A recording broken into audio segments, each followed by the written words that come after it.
Hello everyone, welcome back to Drawn by Annie channel. This is me, Annie, and I will be drawing for you today. Grab your tea, coffee and snacks, bring along for me as well, and let's dive into today's video. So this is part 2 on the large painting that I've been working on since the previous video. Previously on the video, I showcased you how to wash the canvas, sketch the stencil, come up with the idea, and more. Yeah, so previously I was showcasing you the beginning stages of working on this exact canvas, and in this video I'm going to finish the named canvas and hopefully be able to present it as a gift for my husband's birthday. I've been trying to take things easy since I am still recovering from the sickness that I've been mentioning in my previous videos, and for those of you who don't know or haven't been around enough yet, in my previous videos I was mentioning as a life update that I've been very sick for a very long time, and I haven't been that sick ever in my life, to be honest, at least not that I can remember. So it's been quite a challenge to come back to my normal productivity level, as my energy levels were still low and are still up until this day. I'm still experiencing some of the symptoms, even though they're much less intense. But yeah, I need to take breaks every so often. I also eat smaller meals and sleep longer, so most of my time actually goes to me recovering from this horrible infection and the aftermath of the treatment that I got. So since this canvas will take me a while to finish because it's so big and I want to put a lot of details in it, I thought of sharing the whole story, how I got into that, my hospital going experience and my polyclinic going experience, as well as ER, while I'm working on the rest of this piece. I'm just going to briefly share with you my plan for this painting before I start on my story.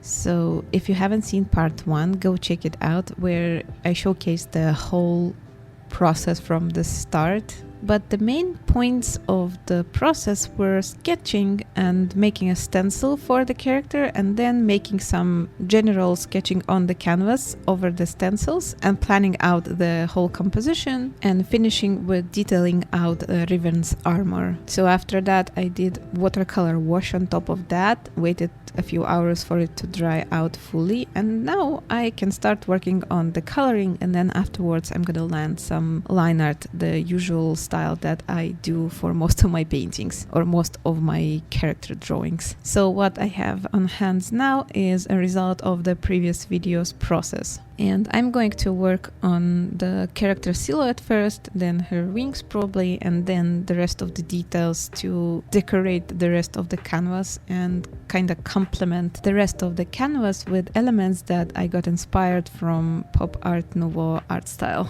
I certainly wanted to add some golden frame behind the riven and kind of give her this celestial vibe, because with these blue and dark blue colors she looks like an ascendant god or like a fallen angel that is ascending back to heavens or something like that. All I know about Riven's background lore is that she exiled herself from her own nation, so yeah, she can be kind of counted as a fallen angel. And even though I used a pencil sketch that I made on paper and then cut it out like a stencil for the canvas silhouette, it was still quite challenging to get all the proportions right, even though I have like guidelines and everything. But still, it's quite challenging for me to catch exact same picture the second time, and no matter what, I cannot really replicate the first sketch exactly as it was on the paper because of the differences of the surfaces, and unless you trace it with the tracing paper, it's really impossible to copy paste the exact same way as you did the first time. So yeah, the most challenging part is to make exact same drawing on the canvas And I did my best to capture everything the same way as I did in the first time, but still you can see the difference in some proportions in some parts of her body, like the hair and facial proportions, as well as waist. It seems a little bit wider on the canvas for some reason, so I will try and play around with coloring and make it look more similar to the first version, because I like the first version a lot. And since I have a pretty limited color palette with my acrylic paint pens, I will try and work with layers and build up the exact tone that I need, specifically for the skin tone and also the blue parts of the suit that she's wearing. But even if I can't replicate specifically the tones that I want, they will still look nice, because blue and gold colors, they look very nice together in my opinion, so I think it would still look amazing in the end. I'm gonna give it my best to make her recognizable, but also add a little bit of a tweak in coloring from my own side as an artist. And when I was working on the first layer of acrylic paint, something interesting happened between my pencil sketch and first layer of the acrylic paint. For some reason they decided to make some love and when I landed my first layer of white acrylic, it mixed up with the red pencil and her hair turned out pink.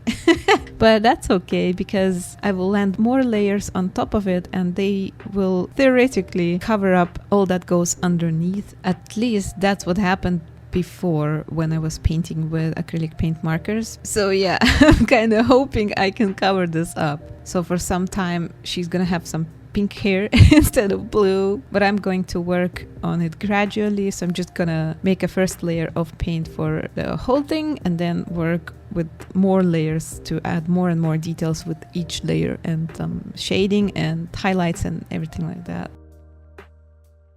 So my health issues. Prepare yourselves, brace yourselves, because this is gonna take a while. We should play a Star Wars starting team where the titles were going like, a long time ago in a galaxy far, far away. Annie decided to get sick and not recover from the sickness for 3 weeks in a row. Anyway, it all started when I went to an event that is related to the sports that I'm practicing for a while now. And I booked my participation like 3 months ago, before the actual event date. So I was very excited to go. I went there, I participated, it was pretty cool, and I enjoyed the whole event and also the after party that we had with all the participants. Like, there was some barbecue, a lot of chatter and stuff like that, you know. It was fun, especially for a person who rarely goes outside, and I also haven't seen my buddies and also my sensei for over 2 years, I think. So yeah, it was nice catch up, not ketchup. You know, everything's finished, all is good, and then after 2 days I start feeling a sore throat. And when I get sick with cold or like flu, that's the first thing that starts the whole process, you know, like the first place that I feel the sickness at. So I'm like, okay, that happens. I've seen and contacted a lot of people recently, so it could possibly be like transferred, you know, because it's pretty easy to transfer. I'm like, okay, whatever, I'm just gonna buy some meds over the counter and deal with it, and it should be gone in like a week. The usual stuff, you know. But over the course of like 2 days, the sore throat just became so unbearable. Like, I could barely breathe without trouble, and the swallowing, oh my god, it was just impossible. I tried not to eat or like eat least as possible, and only thing that I could actually swallow without suffering to the moon was some water or like very warm tea. I also tried eating some cold things like ice cream, and it helped a little bit with numbing the pain, but that was pretty much it. And when I tried to examine myself, like look at my own throat in the mirror, I realized that it's very bad. Like, I haven't seen this much inflammation never ever in my life. So I decided I would go to the doctors the next day. Gladly, there were enough spots and my husband drove me there. At this point, I could barely speak, so I was whispering all the time, and I haven't slept quite a few nights normally because whenever I was just trying to breathe, I couldn't sleep because it was so painful. Like, I could exist during the day because I was constantly drinking in small sips, so my throat wouldn't be as dry. But if I'm trying to go to sleep, it means I'm not drinking, which means that my throat is so dry and sore. I'm taking a breath and it just triggers a cough reflex, and I cannot do anything about it. So I'm just waking up every couple of minutes. And since I don't drive, I couldn't go to the doctors earlier myself, so I had to wait for my husband to finish his job so he could drive me to the hospital or a polyclinic, because taxi is pretty pricey and I didn't want to go with someone that I don't know while being sick, because God forbid something happens to me or like I pass out, you know, I need to have somebody by my side just in case. So we're going to the doctor's office and I'm waiting in line and everything's all right. I'm wearing a mask. The line goes pretty fast and I get to the office and the doctor starts asking questions and like trying to do the examination and all that. But when she wanted to examine my throat, you know how the ENT doctor has this little stick to put it on your tongue and open up your throat. So she asks me to take off my mask and so she can see the throat. And I open my mouth and she doesn't even have to stick the stick inside my mouth. She's like, oh yeah, that's really inflamed. She didn't even want to touch me and she kept her distance. She's like, okay, this is very inflamed. We need to make like lab tests and everything. So she prescribes me some blood tests and also swab. And that's the only time when she's actually approaching me to the closest distance and then immediately tries to, you know, back off. It was so funny for me actually. And she was talking like, okay, yeah, that's very inflamed, but that's okay, you'll be all right. But when her body language speaks complete opposite, it kind of gives a suspicion that something's wrong. You know, I'm trying to laugh this off, but in the moment of that happening, it's actually giving a little bit of anxiety. So yeah, me and my husband will leave the office and we head for the labs for them to take my blood sample and stuff. By the way, I'm very afraid of the puncture and any type of syringes and needles, so it's usually another fun story to tell, but this time it wasn't that bad, because whenever I have to give any samples or receive a shot or a vaccination, I pass out. Like, I'm fainting 100%. This is something that is constant and I cannot fix it, and this is just how it is, and it's purely psychological. I mean, it's not painful, maybe a little bit, but like it's not unbearably painful. Believe me, that sore throat was something like, forget about it. I would rather receive 100 shots than have this pain again. But like the moment I know I need to do any sort of procedure, including syringe, I need somebody to back me up, because I will 100% faint, and I need somebody to take care of me while I'm in this delulu state. And preferably somebody I can actually trust, not a random stranger, taxist or whatever. Firstly, it's scary to be passed out without somebody familiar to look after you, and secondly, I just don't want to bother anybody, especially strangers, you know. They have their own lives and problems. Why would they have to take care about me? But even though I have this type of problem that is not really solvable, I have found some of the stuff that actually helps me out during these situations and inevitable procedures, let's say. Because I'm a human, I get sick, and obviously sometimes I need to do some blood work. And I found out that if they lay me down flat before actually taking a sample, I'm pretty good, especially if they're talking to me like on some random topic and I try to get distracted as much as I can. And also if it gets done very quickly, usually I'm just left with slight lighthead and that's it. And I don't have to go through the suffering of fainting out and trying to come back. But before finding this life hack out, it was horrible. Like every time I was just so afraid to go to hospital for whatever reason, because I was not mentally prepared to go through all this fainting process. But since we moved, I've never found out a nurse that wouldn't do their job very good. Like every time they are just very quick, very chill about it, and they also tend to listen to my plea to lay me down flat more often, even though most of the time they're still like, oh, everything will be alright and you'll be fine, blah blah blah. And I'm like, no, I really need to lay down, believe me. Save yourself some trouble because you will just start running around in panic trying to wake me up. And I'm here telling you how to not do that, you know, because I know how I am and I just don't want to cause any more extra work, because I know how nurses are understaffed like constantly and overworked and everything. Like, dude, I'm trying to make your life and your work easier. Trust me.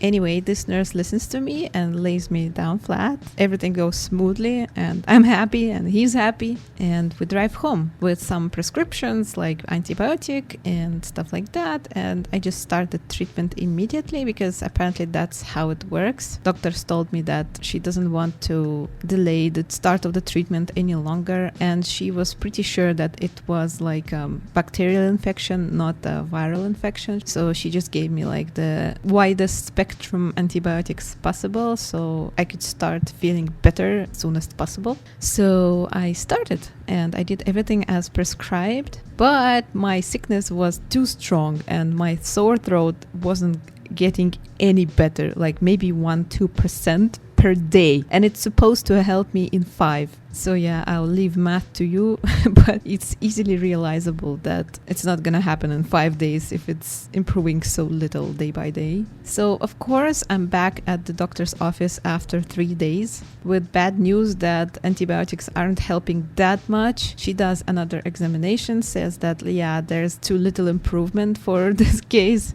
But apparently my results, the swab tests, came back normal. Badum-ts. I was expecting everything from superbacteria to a new type of virus because I am an anxious person. But like, normal? Really? Am I and my sore throat a joke to you? That was my thought, but like, I wasn't mad at the doctor, of course. I was just mad at the bacteria that was causing all this trouble in my body and system and didn't even freaking appear on the lab tests. What a little sucker that is. So since there was still an improvement from antibiotic, my doctor decided to just extend the course and kind of make me drink some more of the same antibiotic and prescribe me another pack. And I went to get it, and instead of the original one that had like the whole course, I asked a pharmacist to give me something smaller, like a smaller package, because I would just need like, and I didn't want to waste the whole package just for 2 tablets, you know. But there was no smaller pack of the same thing, but the generic, literally the same chemical, but like from different brands. So I'm like, okay, what could go wrong with that? And I just took it because the active ingredient was still the same, so it didn't really matter. And you know, if you have ever taken antibiotic, they usually go with probiotic in pair in order to help your digestive system if you're taking it as a capsule or like a tablet. So yeah, I was doing that as per doctor's prescription. But for some reason, after a few days of starting antibiotics, I've gotten a pink eye. So the pink eye is basically like a localized inflammation on the eye, and it can happen apparently when you have any sort of infection. So literally what happened, the same bacteria that was in my throat went into my eye. I mean, I was expecting it to go down the throat and maybe, I don't know, cause some inflammation in my lungs, and that's why I would start coughing, because that's usually what happens. But the eye, really? So my eye gets all pink and inflamed and irritated and swollen. My husband drives me to the hospital to another doctor who also prescribes me an antibiotic, but like drops into the eye, not a tablet, and kind of confirms the theory that it's the same thing. I would never ever imagine a sickness that would affect literally literally every corner of your body. And I was so pissed, but like what to do? I started to take another antibiotic into my eye daily, 4 times, 2 drops into each eye. Oh my God, it wasn't pleasant either too. And then, of course, the same bacteria started to develop more into the system, and I started coughing. And I mean, I was expecting a dry cough, but it turned into a wet one. So it means that something is growing inside my lungs that needs to be, taken out by the cough. So I started drinking some syrup for the cough to help me with that. And that's already 4th medication that I have to take, or 5th, if we don't count the spray or gargling into the throat. And like my whole daily routine just turned into trying not to die. I was just trying to survive every minute. 1 minute I am trying to drink some water and not die from pain, suffering. The other minute I'm gargling my throat. The rest of the day I'm trying to do that every couple hours just to feel a little bit better. But it doesn't really do anything, like literally. It really felt like my body is just falling apart and is giving up on fighting the system whatsoever. And mind you, first day of this sickness, I actually got a very high fever. Like the highest temperature that I had before when I was sick in my life was 38.5 by Celsius, and it didn't go higher than that. But this time I got 39.1, literally 0.9 more degrees, and I would start probably hallucinating or something because it's that high. And for reference, 42 degrees means that you start to literally fall apart, like your whites are starting to break because of the temperature. So it's a lethal temperature that you can have. And I was this close to reaching that point. Thinking about it now makes me freak out. So as soon as I started to reach over 39, I thought that I would need to take a medication to help it go back down, even though I understand that this is a reaction of my body that is trying to protect me from the bacteria. But in my country, they say that you can call an ambulance if it's past 38.5. But I didn't want to do that, so I just took a medication. And also, fun fact, for some reason I didn't sweat. Like, I was hella hot. I was literally burning. And when my husband touched me, he was like, "What? You are so hot, but you're not sweating? Like, how can that be?" Even though I was drinking water like crazy.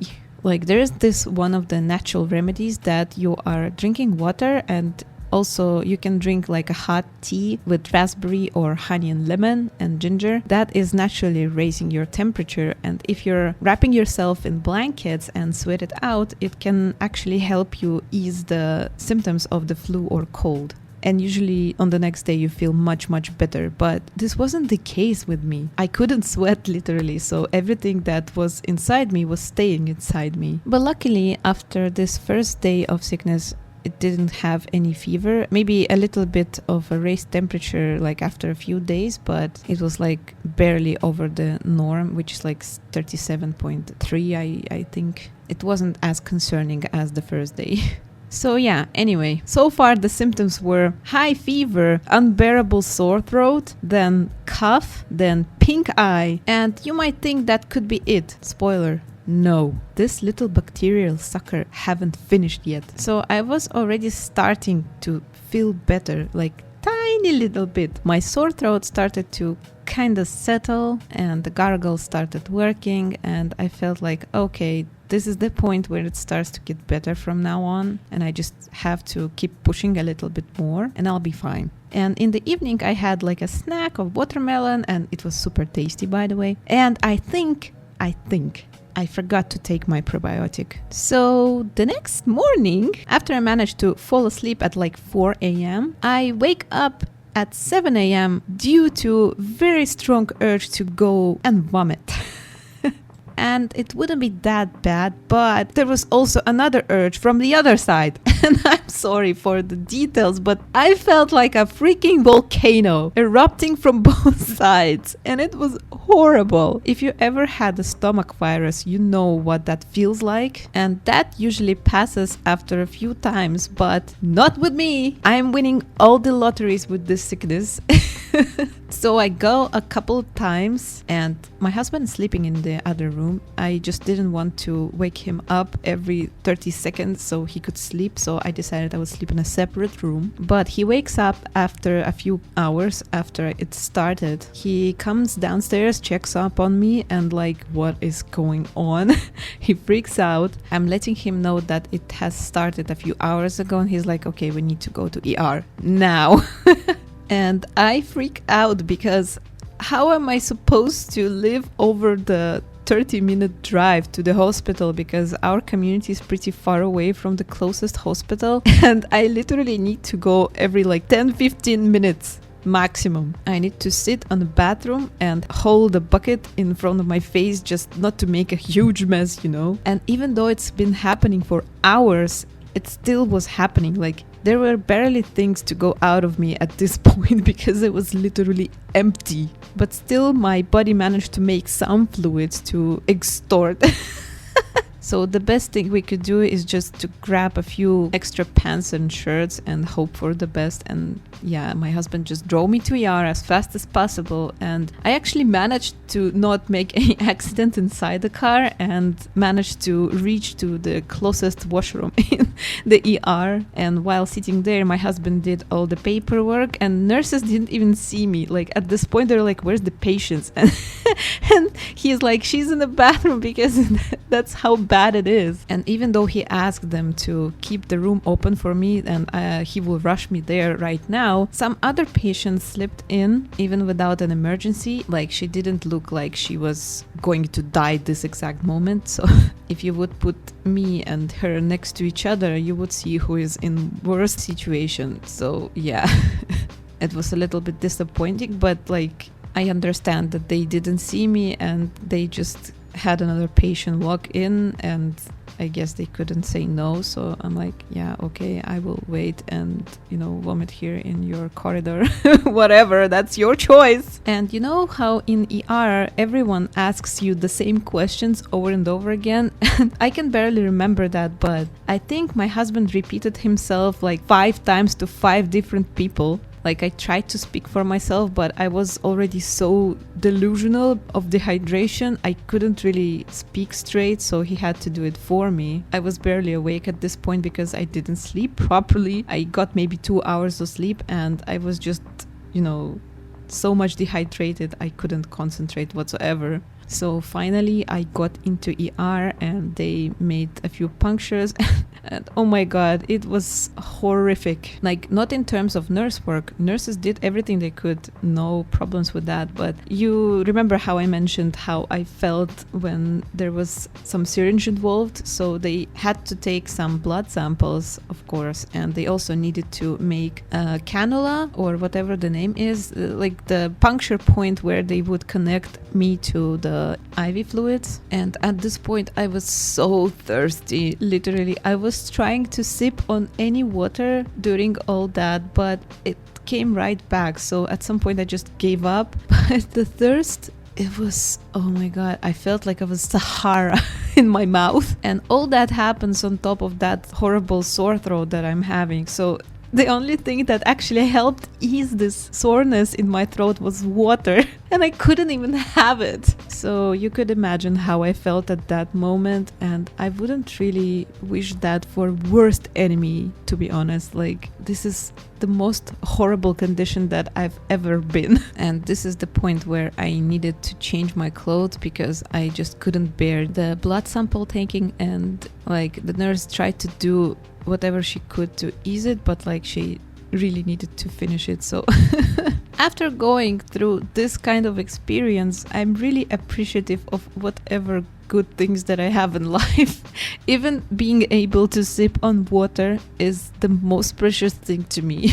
Like, this feeling when you can actually quench your thirst, oh my god, this is heaven.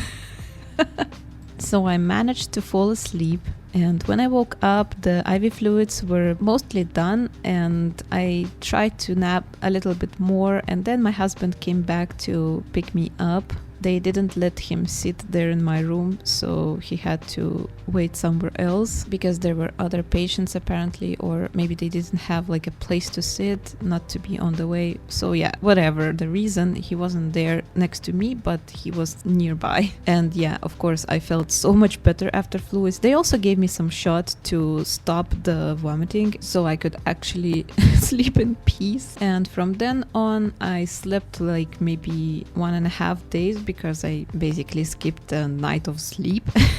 So after that I woke up and I felt so much better. I mean, the sore throat was still there, the cough was still there, but I didn't feel like I was leaving this world earlier than intended. And from then on I started to finally recover. It still took me like maybe 2 weeks to start feeling that I'm not sick anymore, like my energy levels weren't that low that I could actually do something useful, because literally all these weeks I couldn't do a thing. Grocery, cleaning, cooking, or drawing, nothing. I could do nothing. And the worst part of this all is that it was actually my husband's vacation, and all he had to do is to take care of me because I was literally there trying to barely survive. And till this moment I feel so guilty. Basically his vacation got wasted, and instead of going around and exploring things and having fun, he had to take care of his dying wife. I told him he could go do something fun and I could like stay at the home and recover, but he refused because he didn't want to do anything fun without me. This is like the sweetest thing he could do, but still I feel so bad.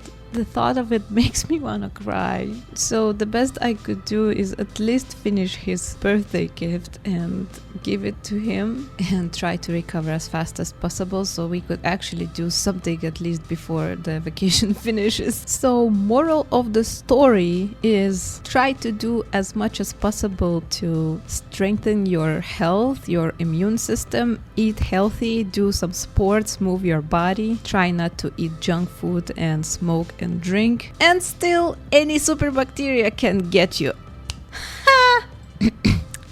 I meant the other thing. I mean, it still could happen to you, but at least the chances would be so low, because this only happened to me once in 31 years. I think I just got really unlucky this time, but I mean, it still taught me something good. To be humble and to be appreciative of the most little thing that you have in life. You don't even think about, like drinking water. Be able to drink water. What a miracle. Oh my god, I just thought I would share a little bit of funny stories along with my sickness story, but it turned into a whole saga. I'm sorry, but I thank you for coming to my TED Talks. While I was finishing the canvas for my husband, and I hope you liked the process. So that's how the finished canvas looks, and I hope you enjoyed the process as much as I did. Thank you so much for watching, and sorry for the long story. I really didn't mean to take so much time speaking about it, but it just kind of went on. But nonetheless, I'm glad you joined, and I hope to see you in the next video. Bye bye!